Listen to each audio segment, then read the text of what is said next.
Bueno, pues hola a todos, yo soy Fernando Ordóñez, muchas gracias por estar aquí.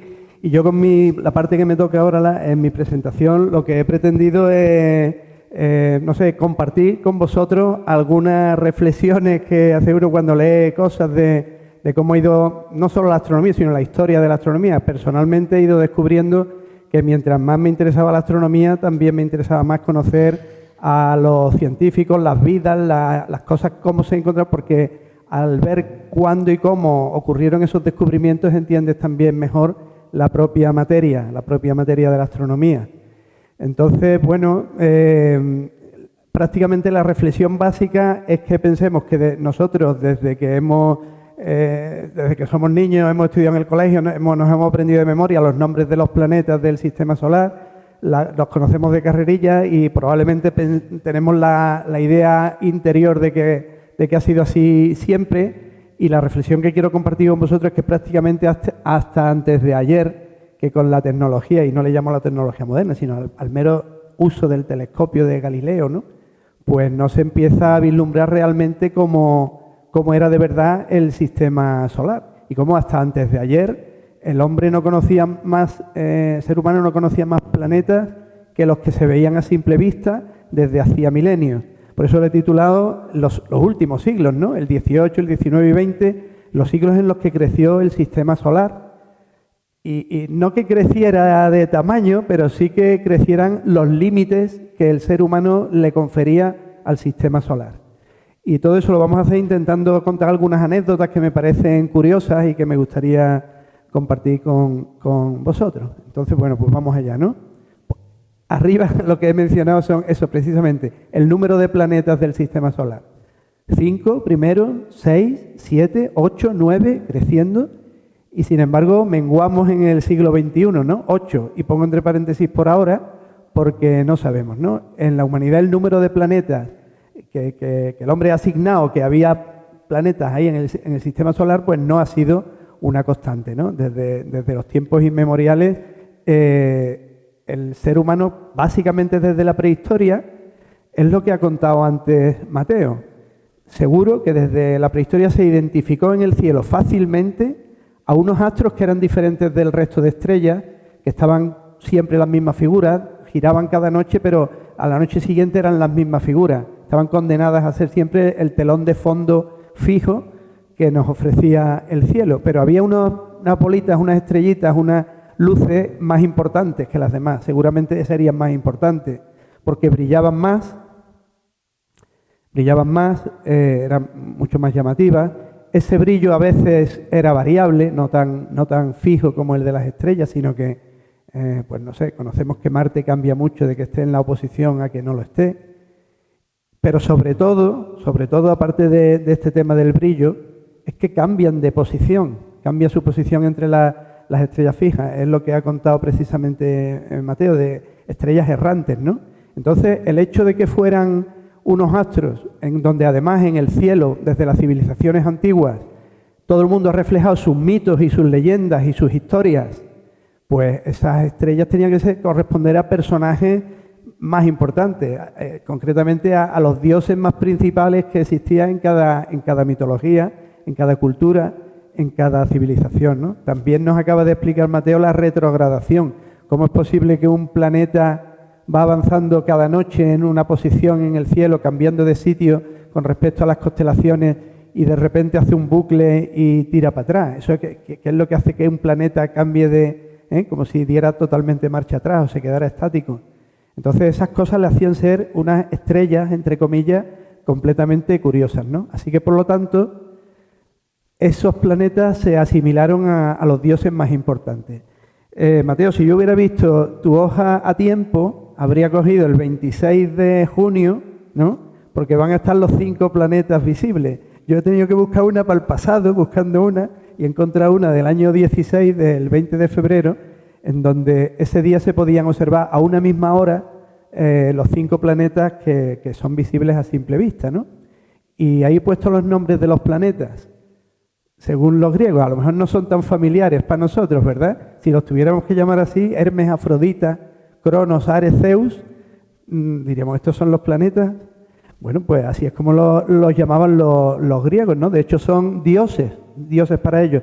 Pero sabéis que la mitología romana absorbió toda la mitología griega, prácticamente hay una equivalencia total entre dioses romanos o personajes griegos y romanos, prácticamente se les cambia el nombre, pero siguen con sus propiedades y así que tenemos totalmente los equivalentes, ¿no? Y ahí, bueno, lo mismo que tú aquí habías comentado, Mateo, la palabra planetes en griego significa eso, errante, vagabundo. Un día está en Leo, al día siguiente está en otra constelación y los planetas son poderosos. Tienen libertad para moverse por el cielo. Libertad relativa, porque al final después van todos por la misma banda, no suben a la Osa Mayor ni nada, pero se mueven, cambian de sitio. Entonces, esto ya para los romanos tienen unos nombres mucho más familiares para nosotros, ¿no? Mercurio, Venus, Saturno, Marte, Júpiter y, bueno, aparte del Sol y de la Luna, que son astros aún más importantes, pero digamos que con esos 5 y el Sol y la Luna se forma una familia de 7 astros totalmente significativos. Y de hecho, el hecho de que sean 7 los astros más importantes o más, con más categoría del cielo para aquellas culturas, eso hace que se establezca, como sabéis, los calendarios siempre se han basado en el Sol, la Luna, el mes es el ciclo lunar, pues el hecho de que fueran 7 astros importantes había que dedicarle un día a cada uno de ellos. Entonces ese es el nacimiento de la semana. Yo pienso que también es importante probablemente que 7 es un múltiplo de 28, que es el ciclo lunar. Entonces, bueno, en 4 semanas se puede hacer casi un mes y ahí aunque siempre hay unos flequillos ahí que no cuadran, pero está bien, ¿no? Cada 4 semanas tenemos casi un ciclo de la Luna. Así que podemos dedicar a cada día de la semana un planeta de estos y ahí lo tenemos. Por ejemplo, aquí al lado de donde estamos, esto además es Santiponce, ¿no? Creo que ahora mismo estamos en el término municipal de Santiponce, o parte del Alamillo, sí, o del Estadio Olímpico, no sé muy bien. Bueno, pues aquí al lado en Itálica tenemos la Casa del Planetario, que refleja precisamente eso, ¿no? Ese magnífico mosaico con esos 7 astros que corresponden al Sol y la Luna. Ahí tenéis un brazalete también italiano en donde están representados los personificados. O sea, hay una personificación entre un astro y un dios de la mitología, ¿no?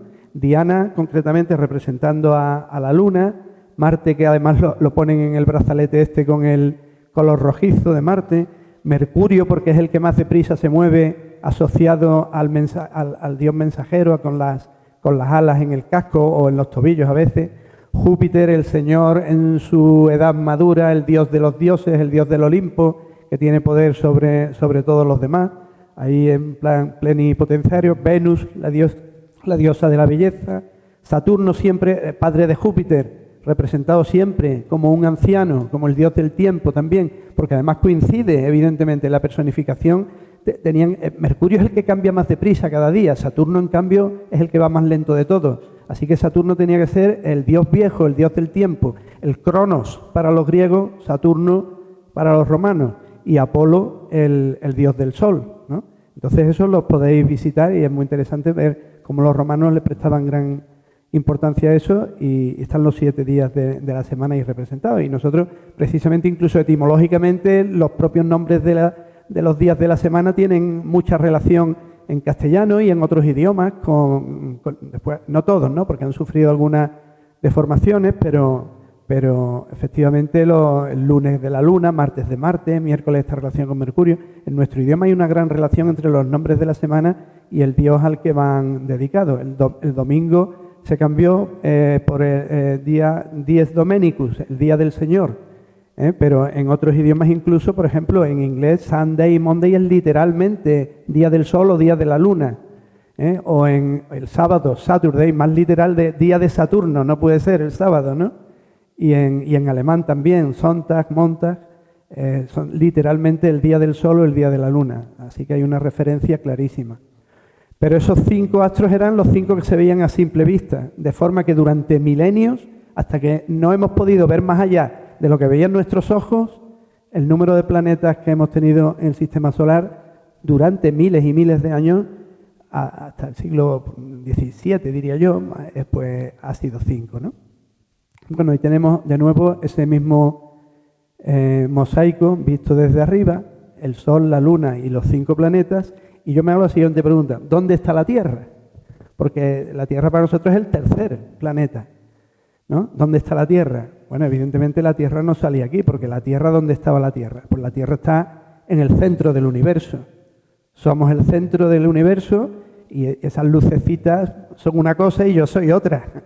Yo soy el centro, el dueño del universo, esto es la Tierra, mucho más grande que cualquier otra luciérnaga que haya por ahí por el cielo.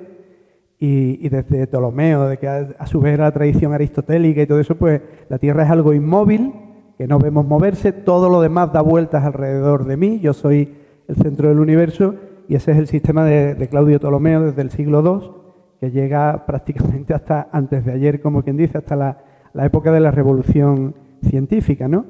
Pero eso, pues llega el primero que aventura seriamente una cosa diferente, aunque ya lo hicieron los griegos hace miles de años también, pero el primero que se basa en datos y estudia y ve que todo concuerda, los movimientos retrógrados, muchas cosas se pueden explicar simplemente poniendo al Sol en el centro, todo cuadra, pues fue Nicolás Copérnico, ¿no? Un monje polaco que en el siglo XVI pues planta al Sol en el centro. Y entonces, ¿qué pasa?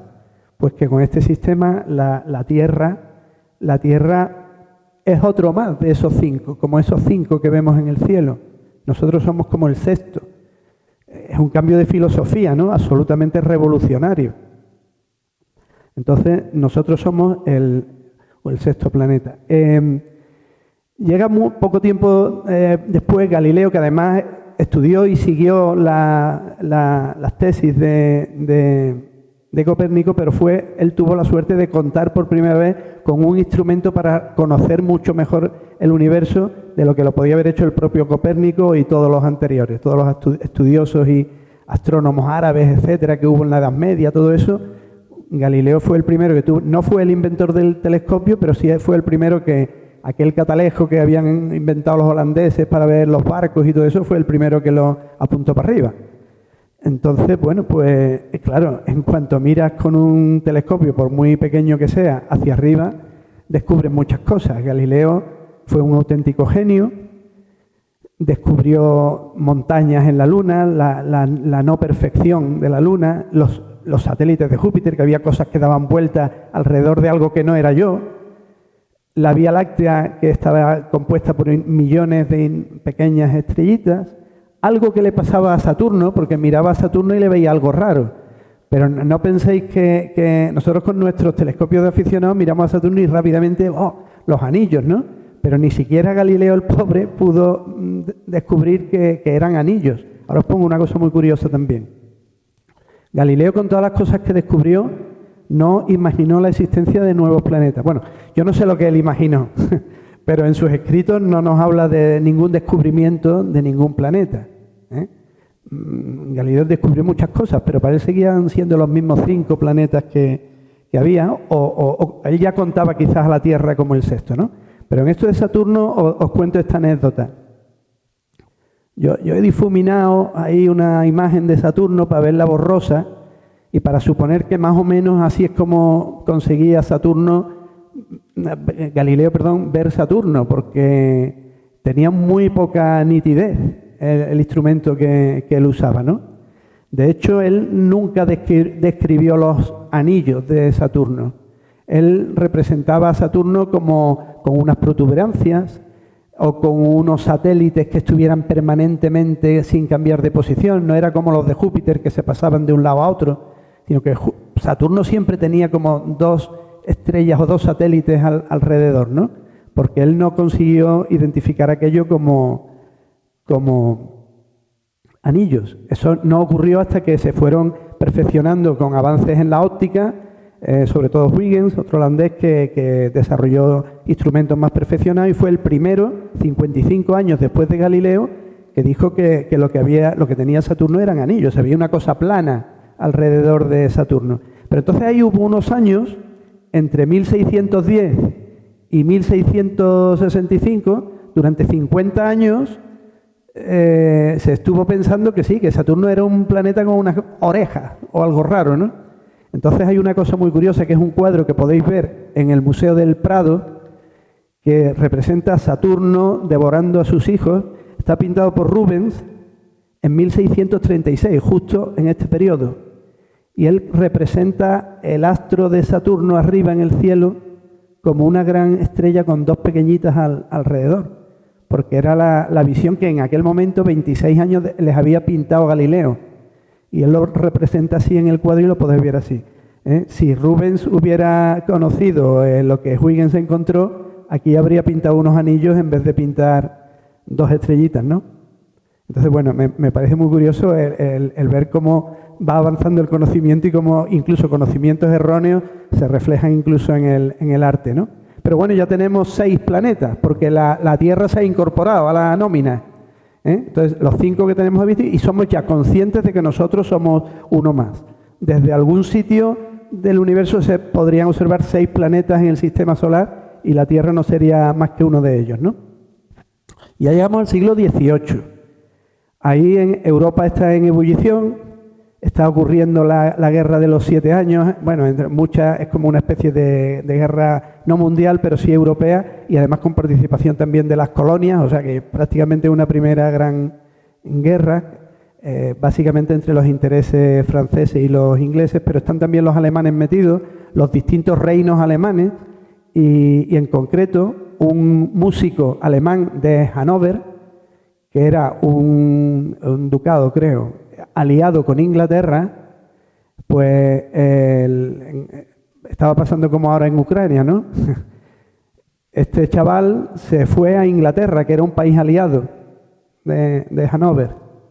Entonces se va a buscar un mejor futuro, acompañado de su hermana, deja al resto de la familia, ellos son jóvenes, dejan a sus padres y al resto de la familia en Alemania, en lo que hoy es Alemania, y emigra a Inglaterra. Estamos hablando de Wilhelm Herschel, y bueno, él es músico y le va muy bien. Se instala en la ciudad de Bath, cerca de Londres, y allí consigue ascender en la sociedad inglesa. Es un buen músico, tiene muchísimas obras, sinfonías, un montón de composiciones, y le va muy bien y asciende en la escala social, ¿no?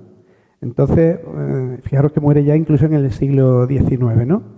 Se hace totalmente, es adoptado como un inglés más. De hecho, cambia su nombre y hoy día, cuando habláis de Herschel, todo el mundo lo conoce como William Herschel, que es su nombre inglés, Guillermo en inglés.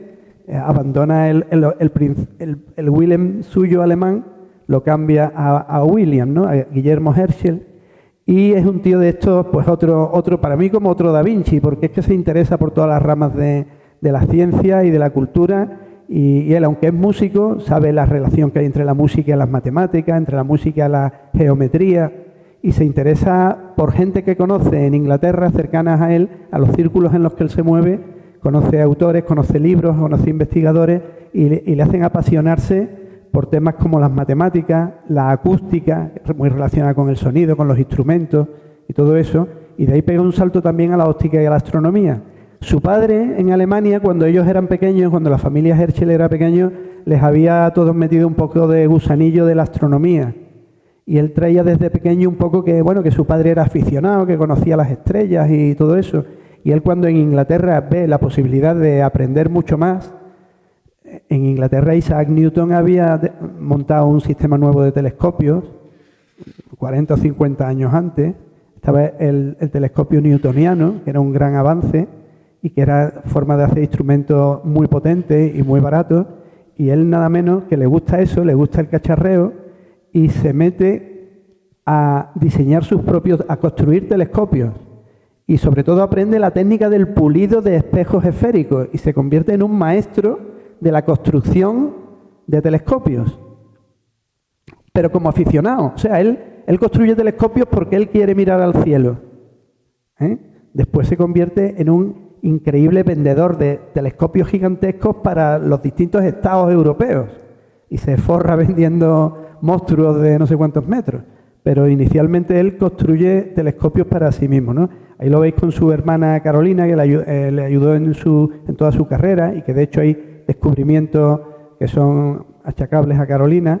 Aquí no es que le esté sirviendo una taza de té, es que le está poniendo ahí el material que que sirve para pulir el espejo, ¿no? Entonces, construye telescopios cada vez más grandes y se dedica de lleno a la astronomía en el tiempo que le permite la música, porque él seguía viviendo de la música. Pero bueno, se dedica simplemente con su hermana a investigar el cielo y lo hace con una exactitud y una precisión desconocida gracias a los telescopios que él podía usar. Y hay unos avances que él empieza a trabajar sobre ellos, identificar un mapa estelar, empiezan a buscar nebulosas, cometas. Tened en cuenta también que es la época en la que en toda Europa se está dando la caza de cometas. En esta misma época, pero al otro lado del canal, en Francia, estaba nada menos que Charles Messier buscando cometas también y numerando sus catálogos. Y resulta que en Inglaterra estaba Herschel con estos telescopios que probablemente eran mejores que los de Messier, mirando el cielo, ¿no? Pues a él le ocurre una gran casualidad, porque es un hecho puramente casual, no es premeditado, él no buscaba esto, pero el 13 de marzo de 1781 él observa una cosa rara en medio de los gemelos, ¿no? En medio de Géminis. Hay un objeto que parece redondo, que tiene un color así verdoso, parecido al que los cometas tienen también cuando empiezan a brillar, y aumenta, a medida que le metían más aumentos al telescopio, el objeto era más grande, y eso con las estrellas no pasa. Las estrellas son puntuales por muchos aumentos que tú le metas, porque están tan infinitamente lejos que vas usando telescopios cada vez más potentes, pero las estrellas siguen siendo un puntito en el cielo. Pero si una cosa tiene un disco, como un planeta, un cometa, o un objeto de cielo profundo, mientras más aumentos le metas, pues vas a tener un tamaño aparente en tu ocular, mayor tamaño, ¿no? Así que eso aumentaba su tamaño. Y sobre todo que cambiaba también de posición. Entonces él pensó que eran todas las características para un cometa. Él pensó que había encontrado un cometa, porque un cometa puede tener todas esas circunstancias, ¿no? De hecho, este es el telescopio, una reproducción no sé si es el mismo o es una reproducción. El telescopio de 2 metros está en el Museo de Bath, con el que William Herschel realiza este descubrimiento, y él no era un astrónomo profesional ni trabajaba en un observatorio, pero estaba muy bien relacionado. Entonces se va al director de Greenwich, claro, a Neville Maskelyne, que fue el quinto. El observatorio de Greenwich solo existía desde un siglo antes o así, por el tema de navegación, como el observatorio de San Fernando, el observatorio de París. Son observatorios que se crean para ayudar a la marina, a que los barcos puedan encontrar su latitud y su longitud con un observatorio de referencia. Ese es el observatorio de Londres, de Greenwich. Este es Neville Maskelyne, que pone en marcha todo el estudio con un montón de colegas y otros observatorios de Europa, pone en marcha la búsqueda de qué es esto que ha encontrado Herschel, ¿no? Y claro, pues prácticamente muy pronto se ve que no desarrolla una cola cometaria, que no le sale la cola que le salen a todos los cometas cuando se acercan al Sol, y después que su órbita, en vez de ser tan cambiante y tan elíptica como la de un cometa, era bastante circular. Por lo tanto, no estaba apareciendo un cometa, ¿no? Y se mueve, pero muy lentamente, así que prácticamente hay un consenso científico que lo que ha encontrado Herschel es un nuevo planeta. Y esto, cuando ni lo piensas ni lo esperas, pues es una auténtica bomba científica, ¿no? Además, como ponemos ahí, no solamente hay un nuevo planeta en el sistema solar, sino que es que las dimensiones del sistema solar prácticamente pasan a ser el doble.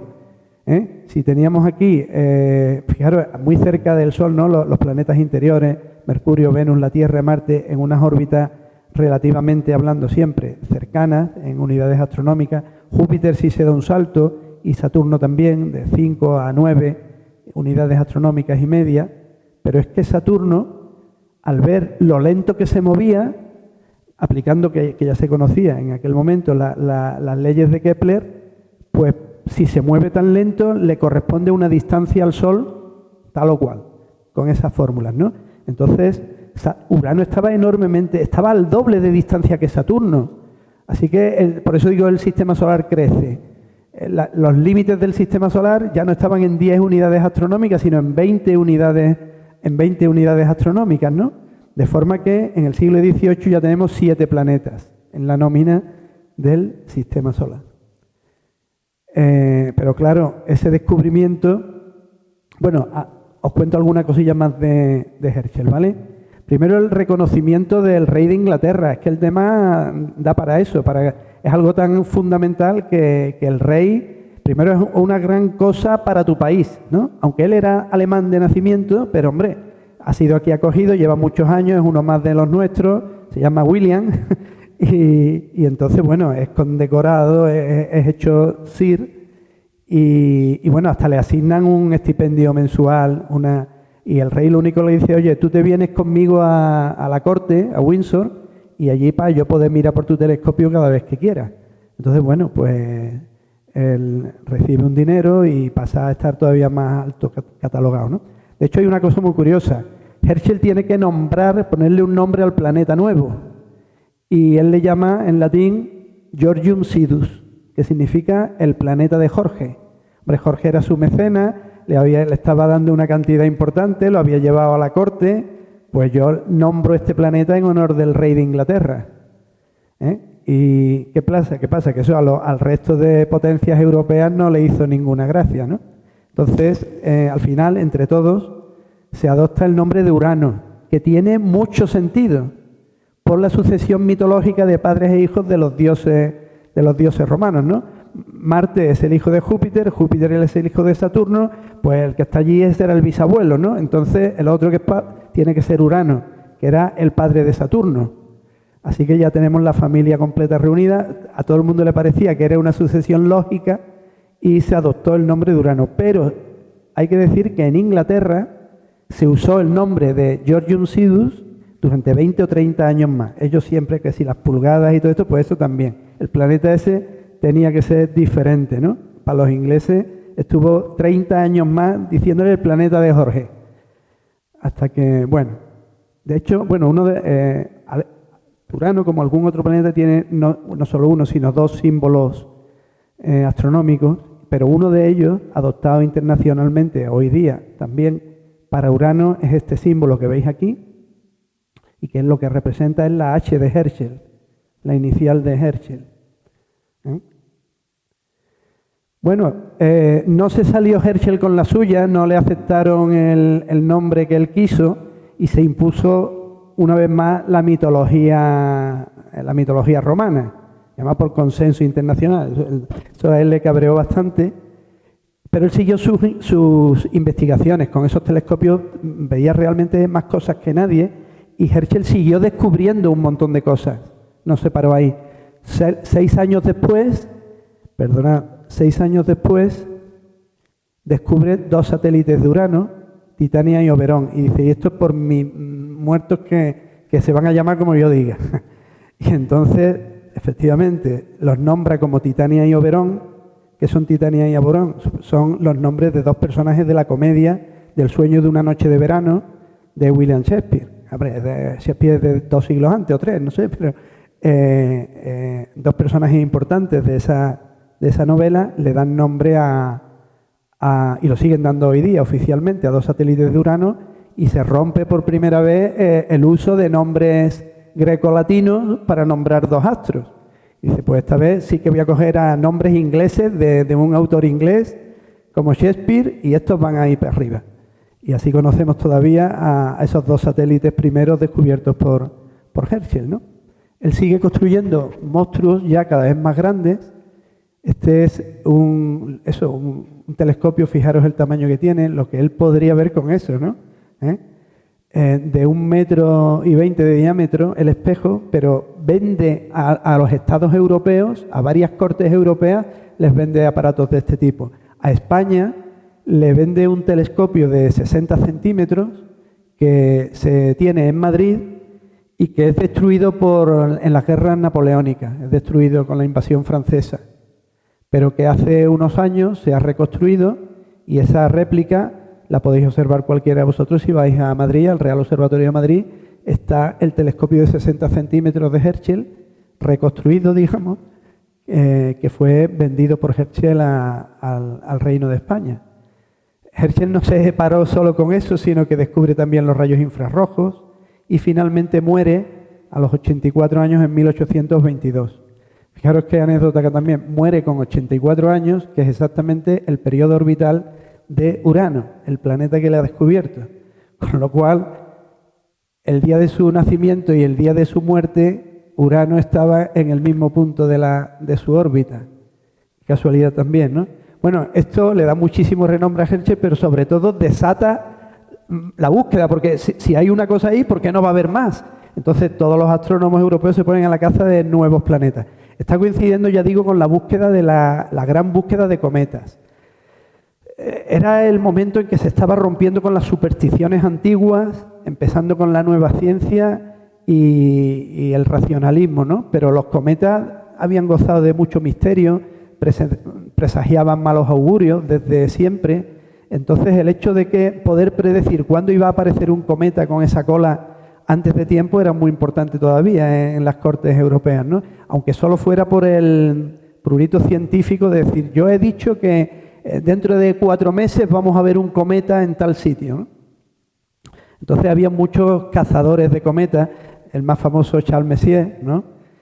Pero claro, los que buscaban cometas, después de lo que ha pasado en Inglaterra, pues ¿por qué no vamos a encontrar nuevos planetas del sistema solar, ¿no? Charles Messier es un poco mayor que Herschel y él se enteró de todo lo que estaba pasando en Inglaterra y del descubrimiento de Urano cuando tenía 51 años, pero yo me pregunto si Messier tuvo seguramente tiempo entre buscar cometas como él buscaba, supongo que quizás tuvo también la ilusión de encontrar un planeta, no solamente cometas, ¿no? Es verdad que se fueron fabricando telescopios cada vez más perfectos y sobre todo cambia las matemáticas. Con equipos cada vez mejores podemos determinar la posición de los planetas cada vez mejor. Pero es que además ya tenemos las leyes de Kepler, la ley de Newton y mucho más potencia matemática en las universidades y en la ciencia en general, ¿no? Entonces, ¿qué ocurre? Pues que se pueden estudiar el movimiento de los planetas cada vez con más exactitud y se pueden predecir posiciones futuras con una precisión que era desconocida hasta aquel momento. Se pueden predecir exactamente los eclipses con horas, minutos y segundos. Se pueden predecir dónde va a estar Marte dentro de un año con una precisión que no se conocía, ¿no? Entonces, claro, cuando empiezas a contrastar dónde creo que va a estar un planeta con dónde lo veo en realidad, tú dices, aquí los matemáticos y los astrónomos también empiezan a observar algunas diferencias, algunas perturbaciones en las órbitas. Esto tenía que estar un poquito más para adelante el planeta y no está, o tenía que estar un poco más para atrás y no está. Y ese último planeta que se había descubierto, Urano, se estaba siguiendo y decían, pues esto no va al ritmo que tenía que ir. Esta semana tenía que estar un poquito más para atrás, un poquito más para adelante, ¿no? Entonces alguien se explica que es que probablemente hay otro planeta más allá que gravitatoriamente está influyendo en Urano y como ahora tenemos las leyes matemáticas de esos movimientos, si este planeta está retrasado es que hay otro que le está ejerciendo una fuerza. ¿Dónde tiene que estar situado ese planeta para afectarme a Urano como me está afectando? Y entonces se puede poner a la búsqueda de un planeta un matemático con papel y lápiz, aunque no tenga telescopio ni sea astrónomo, porque conoce las órbitas, conoce las posiciones y dice, pues si a Urano le está pasando esto, habría que ver si en tal sitio no hay otro planeta de tal masa y en tal posición. Entonces empiezan la búsqueda, no con telescopios, sino con medios matemáticos. Pues, por ejemplo, seguimos en Inglaterra, Adams, ya estamos hablando de mitad del siglo XIX, ¿eh? John Adams, con 26 años, un matemático que acaba de terminar la carrera, pues se mete en esto, ¿no? Se pone por su cuenta a hacer trabajos y propone un lugar del cielo al que apuntar los telescopios. Él no es astrónomo, pero calcula un lugar y dice, oye, yo voy a mi profesor de Oxford, que hable con aquí en algún astrónomo importante, y efectivamente van al director de Greenwich. ¿Qué le pasa a un chavalín de 26 años que ha terminado la carrera? No le hacen ni puñetero caso. No le hacen ni puñetero caso. Y en la ciencia, quien no corre vuela, hay muchos competidores, eso pasa todavía hoy día, ¿no? Y encima si en otro país rival como Francia tienes a otro tío matemático también, igual, pero tío, buenísimo, con una precisión tremenda, un francés, Urbain Le Verrier, también está haciendo los mismos cálculos de Adams y va con retraso, ¿eh? Va con un año de retraso sobre el inglés. Pero encuentra también al pobre chaval, lo tienen ahí parado con sus datos que no se publican, y él sí que pide a un astrónomo también que le busque tal planeta en tal sitio, y lo hace enviándole una carta de París a Berlín diciéndole: creo que debería haber un nuevo planeta en tales coordenadas, ¿por qué no lo miras tú? Es curioso que un francés no recurra al Observatorio de París o a astrónomos franceses con esa petición, como había hecho Adams, ¿no? Pero Le Verrier no tenía muy buena fama, no estaba muy bien considerado en el gremio y no tenía muchas simpatías entre los científicos parisinos. Tanto es así que él directamente le escribe a un alemán, el director del Observatorio de Berlín, para que, por favor, ¿por qué no apuntas el telescopio a tal sitio a ver lo que encuentras? Concretamente estamos hablando de Johann Galle, director del Observatorio de Berlín, que apunta a donde le ha dicho Le Verrier, y allí hay una cosa, y encuentra otra cosa nueva. Pero es que lo encuentra, ¿cómo sería la precisión de Le Verrier, que encuentra el nuevo planeta, tal como abre la carta, se va para el telescopio, lo apunta y dice: aquí hay algo. Lo descubre la misma noche que le llega la carta de Le Verrier, y el pobre Adams llevaba 2 años esperando, o 1 año y pico, esperando que alguien le hiciera caso. Pero John Gale encuentra otra cosa la misma noche, ¿no? El 23 de septiembre de 1846 se descubre un nuevo planeta del Sistema Solar, no mediante telescopio, sino mediante cálculos de papel y lápiz, ¿no? 65 años después del descubrimiento de Urano, otro planeta más azulado, más oscuro, y ese color azulado condujo a una rápida adopción del nombre Neptuno, el dios del mar, por ese color azul intenso que tiene el planeta al telescopio, ¿no? Y como tal Neptuno, pues es el dios del tridente, ¿no? Típico, pues su símbolo astronómico es este del tridente, ¿no? Así que ya teníamos otro planeta más. Ahora, ¿quién se ha llevado la gloria? El francés, Le Verrier, porque es el que ha pronosticado dónde estaría un nuevo planeta, ¿no? Se envalentona y dice: pues yo ya cualquier otra perturbación rara que yo encuentre, es que voy a encontrar otro nuevo planeta. El tío era muy buen matemático y el tío había visto que había para Mercurio, que es el planeta más cercano al Sol, también había el perihelio, que es parecido al perigeo que ha explicado Mateo, pero el perihelio es para un planeta, el punto más cercano al Sol, se iba cambiando de forma diferente a lo que diría la ley de Newton. Entonces dice: ya está, aquí hay otro planeta entre Mercurio y el Sol, que según mis cálculos tiene que estar ahí en medio, y él ya incluso lo nombra, y Le Verrier apuesta a que hay un planeta. Dice: no solamente vamos a descubrir planetas en los confines del Sistema Solar, sino que dentro también pasan cosas raras. Así que al lado de Mercurio tiene que estar pasando algo. Sería un planeta extraordinariamente caliente, pegadito al Sol, y entonces él le llama Vulcano, ¿no? El dios de los volcanes. Un nuevo planeta intramercurial, es decir, por dentro de Mercurio, al que llamó Vulcano. Eso jamás se pudo localizar. Se estuvo buscando. Le Verrier tenía tal fama que muchos astrónomos se dedicaron a la búsqueda de Vulcano, pero nadie lo encontró, ni siquiera en los eclipses. Se sabía que tenía que ser difícil porque estaría muy cerca del Sol, pero en los eclipses solares se podría haber encontrado. Jamás se encontró. Hubo astrónomos que se cabrearon porque habían malgastado su tiempo a la búsqueda de Vulcano, pero jamás se encontró, y ya nos hemos tenido que venir. Fijaros que estamos en mitad del 19, faltan 60, 70 años para que Einstein ya hable de la teoría de la relatividad general, y es efectivamente, precisamente un gran espaldarazo a la teoría general de la relatividad, es que predice con sus ecuaciones, que perfeccionan las de la ley de Newton, el que Mercurio se tiene que ir, tiene que haber un desfase en su perihelio de 40 y tantos segundos de arco, y efectivamente coincide con las observaciones. Eso es un gran espaldarazo para Einstein, pero también acaba definitivamente con la leyenda o la búsqueda de un planeta Vulcano, que no tiene ningún motivo de existir. Pero bueno, con Neptuno hemos ampliado a 8 la nómina en el siglo XIX, y esto sigue así, con métodos cada vez matemáticos más refinados, observatorios cada vez más potentes. ¿Y qué es lo que pasa? Pues que sugerían también los cálculos que incluso después de Neptuno podía haber algo más, ¿no? ¿Y qué pasa? Pues que ya los temas no son solo entre Inglaterra, Francia o Alemania. ¿Dónde está el dinero? ¿Dónde están las grandes fortunas ya a finales del 19? En Estados Unidos. Entran en juego los americanos, los grandes observatorios, las grandes fortunas, los millonarios que a uno les da por una cosa y a algún millonario le da por la astronomía.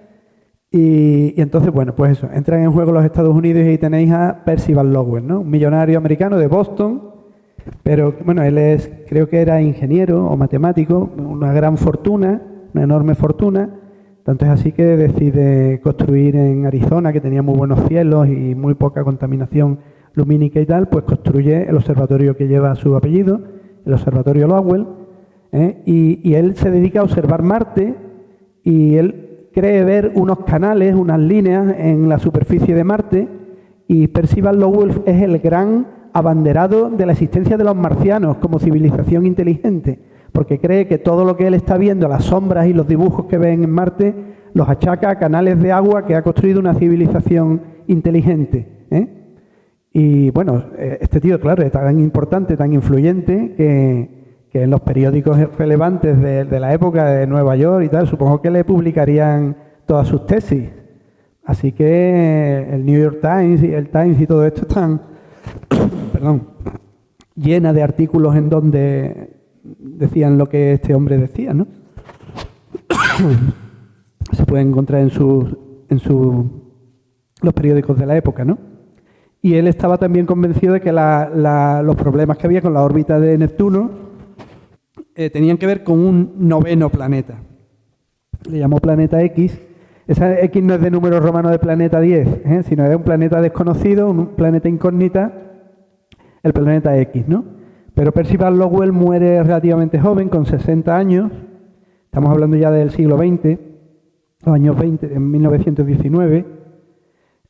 Muere con 60 años y no muere sin que su observatorio de Arizona le haya dado la satisfacción de encontrar un nuevo planeta, y al morir él se cierra el observatorio.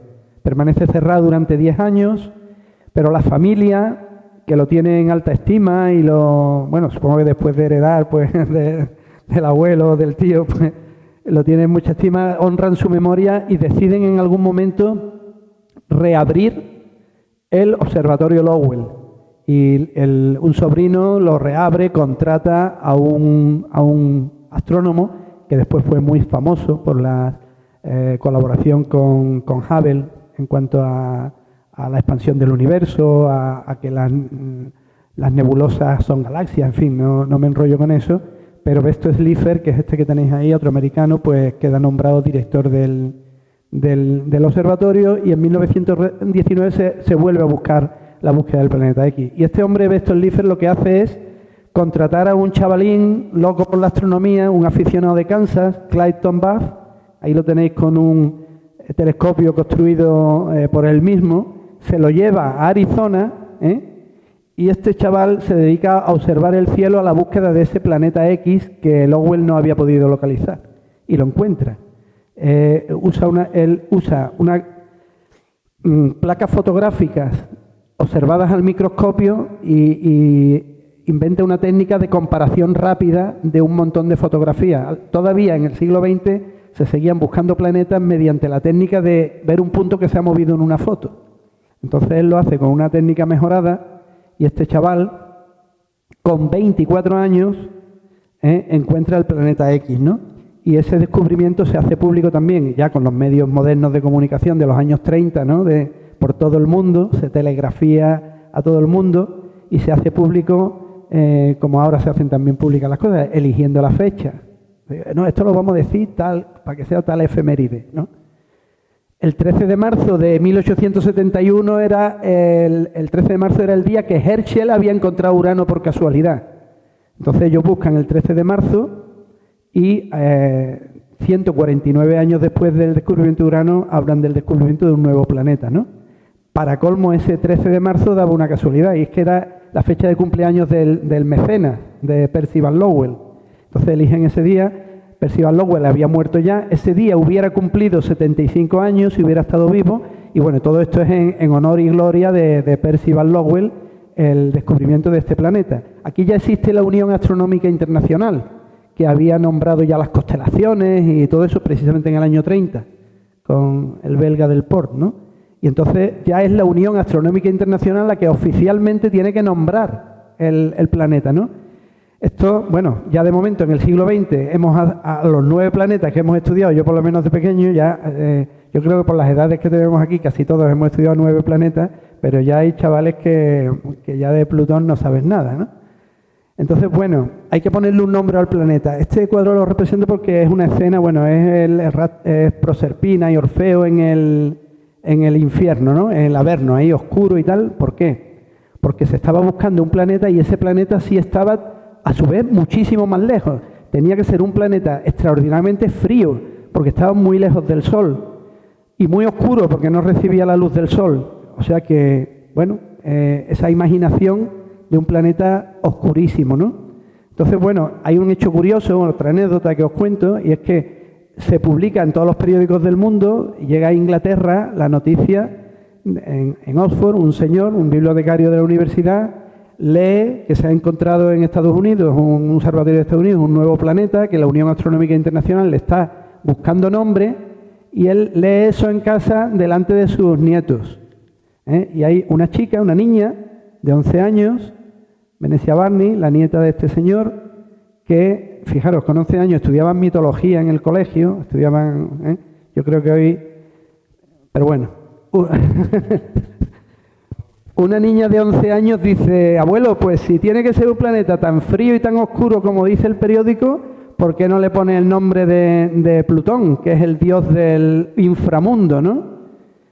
¿Por qué no le llamamos así? La niña sabía que el dios del inframundo se llamaba Plutón, o lo acababa de estudiar en clase, ¿no? Y entonces dice el abuelo, pues ¿sabe que no es ninguna tontería? Esto se lo voy a decir yo aquí al profesor de astronomía de Oxford, y este va y lo transmite a la Unión Astronómica Internacional. Y en la Unión Astronómica Internacional, pues se recibe bien la idea de que se llame Plutón. Oye, sí, es verdad, el dios de la oscuridad, el dios de la frialdad, el dios del infierno ahí, del mundo oscuro, ¿no? Pues venga, muy bien, pero donde se recibe bien es en el observatorio Lowell, porque Plutón, las 2 primeras letras son las iniciales de Percival Lowell, con lo cual ellos encantados de que su planeta se empiece a llamar por las 2 iniciales de su gran mecenas, ¿no?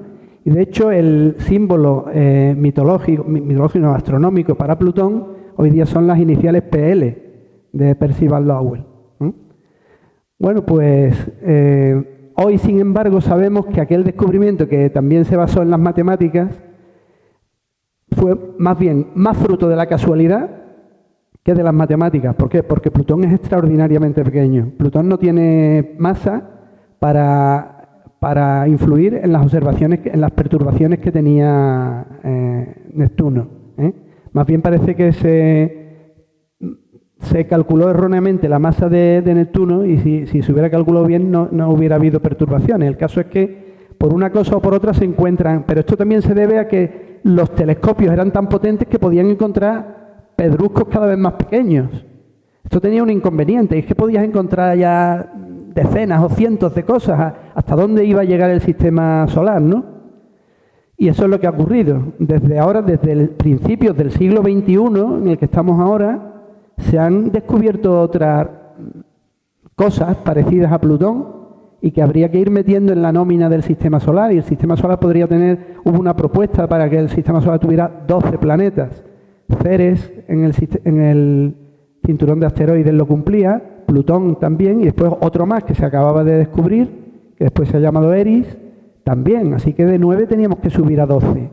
Entonces se crea una controversia grande entre la Unión Astronómica Internacional, y en 2006, ya como quien dice antes de ayer, y por pura votación, porque es como se deciden las cosas en la Unión Astronómica Internacional, por votación a mano alzada, esta es una fotografía real de esa votación en Praga, 800 astrónomos aprueban cuáles son los requisitos para considerar planeta un objeto, porque es que vamos a encontrar ya cientos y miles de cosas que podrían ser planetas. Se vislumbra que eso es lo que viene por delante, ¿no? Entonces, bueno, sacan sus 3 normas, que yo creo que conocéis muchos de vosotros, ¿no? Que sea esférico porque está en equilibrio hidrostático, que orbite alrededor del Sol y no sea satélite de otro cuerpo, y que haya limpiado de objetos comparables a él toda su órbita, la vecindad de su órbita, con lo cual Plutón pues no cumplía las condiciones, de forma que Plutón queda degradado y ya no es un planeta del sistema solar, está en la categoría de planeta enano, igual que Ceres o que Eris o que otros más que ya conocemos, ¿no? Así que hemos perdido un planeta por el camino, ¿no? Y ahora, pues claro, pues los planetas pasan a ser 8, simplemente los cuatro rocosos y los 4 enanos, digo, pequeños, no llamamos enanos, y los 4 gigantes, gaseosos y helados, planetas o planetas clásicos, y los planetas enanos que en aquel momento pues son Ceres, aquí en el cinturón de asteroides, Plutón y Caronte, su luna, su satélite, y el que entonces se llamaba 2003V, que hoy se llama Eris, que es un planeta enano también, y otros más que se han descubierto. Así que volvemos en el siglo XXI, de los 9 que teníamos, a quedarnos con los 8 actuales, ¿vale? En resumen, pues que cada siglo hemos ido añadiendo un planeta por siglo, 18, 19 y 20. Sin embargo, el siglo XXI ha empezado degradando a Plutón, y en cuanto a si se han acabado los cambios o no, pues la verdad es que a fecha de hoy hay trabajos científicos en curso, reales, que todavía se está buscando un gran planeta transneptuniano que cumpliera los requisitos de la Unión Astronómica Internacional. ¿Quiere decir eso que en el futuro volveríamos a ser 9 vecinos en la comunidad? Pues no lo sabemos, pero esto es no la portada, pero sí una de las páginas de la revista Sky and Telescope de julio de 2022. Sí, julio, no me he equivocado. Estamos en mayo, pero esta es la revista de julio que te mandan la revista de julio 2 meses antes. Está muy bien para conocer el cielo del mes con antelación y tal, ¿no? Entonces tiene un artículo precisamente sobre el planeta X, que yo todavía no me lo he leído, y que eso ya os lo dejo, será tema de otra charla, ¿vale? Así que por mi parte, nada más. Esto es lo que os quería contar.